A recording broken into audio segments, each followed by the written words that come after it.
यहाँ पर equal length of magnesium ribbon वो लेना है, are taken in test tube. हमें मैग्नीशियम रिबन लेने हैं, दोनों इस टेस्ट ट्यूब में ऐसे इस प्रकार से प्लेस कर देने, रख लेने हैं, या सीधे भी रख सकते हैं। और दो टेस्ट ट्यूब है हमारे पास, एक टेस्ट ट्यूब है ए, एक है बी, ठीक है। एक में हमको HCl रखना है, HCl इन ए, ठीक है, सपोज दैट HCl इन ए, और दूसरे में हमें रखना है CH3COOH, ठीक है। दोनों को हम रखेंगे और the amount of concentration taken for both the acid is same. तो सेम अमाउंट ऑफ कंसंट्रेशन हम दोनों का लेते हैं और उनको कुछ समय के लिए रखते हैं, ठीक है।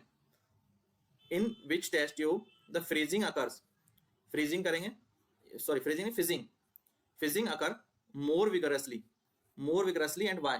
तो हम देखेंगे किसमें रिएक्शन बहुत तेजी से होती है और क्यों होती है, ठीक है, ये क्वेश्चन है। तो अब ए टेस्ट ट्यूब है जिसमें HCl है और एक टेस्ट ट्यूब है जिसमें CH3COOH है और दोनों में मैग्नीशियम रिबन है, ठीक है। तो अब हम जानते हैं कि HCl जो है वो स्ट्रॉन्ग एसिड है।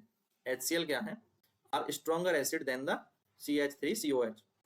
तो फ्रीजिंग भी जो है ए में, फिजिंग जो है, फ्रीजिंग बोल रहा हूँ, फिजिंग किसमें होगी, टेस्ट ट्यूब ए में, जिसमें स्ट्रॉन्ग एसिड होगा उसमें जो है ज्यादा स्ट्रांगली होगी फिजिंग, ठीक है। यानी ज्यादा तेजी से रिएक्शन किसमें होगी, HCl के साथ होगी, क्योंकि HCl जो है वो स्ट्रॉन्ग एसिड है किसकी तुलना में, CH3COOH की तुलना में, ठीक है। और यहाँ पर जो हाइड्रोजन गैस है वो प्रोड्यूस होती है। अब हाइड्रोजन गैस किसमें जल्दी प्रोड्यूस होगी, ये भी मैग्नीशियम के साथ रिएक्ट करेगा और ये भी मैग्नीशियम के साथ रिएक्ट करेगा। तो स्ट्रॉन्ग एसिड जब मेटल के साथ रिएक्ट करते हैं तो तेजी से हाइड्रोजन गैस प्रोड्यूस करेंगे, जबकि वीक एसिड अगर मेटल के साथ रिएक्ट करते हैं तो वो बहुत कम हाइड्रोजन गैस प्रोड्यूस करेंगे और धीरे धीरे हाइड्रोजन गैस प्रोड्यूस होगी।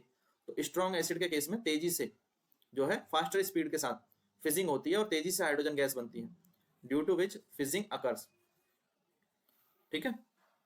तो हमेशा हमें पता ही है, पहले भी मैंने बताया, एसिड जब मेटल के साथ रिएक्ट करते हैं तो सॉल्ट बनता है और हाइड्रोजन गैस बनती है। अब इसमें भी स्ट्रॉन्ग एसिड अगर होगा तो हाइड्रोजन गैस तेजी से बनेगी, वीक एसिड होगा तो हाइड्रोजन गैस स्लोली बनेगी, धीरे धीरे बनेगी, ठीक है। ये बात याद रखनी है, क्लियर।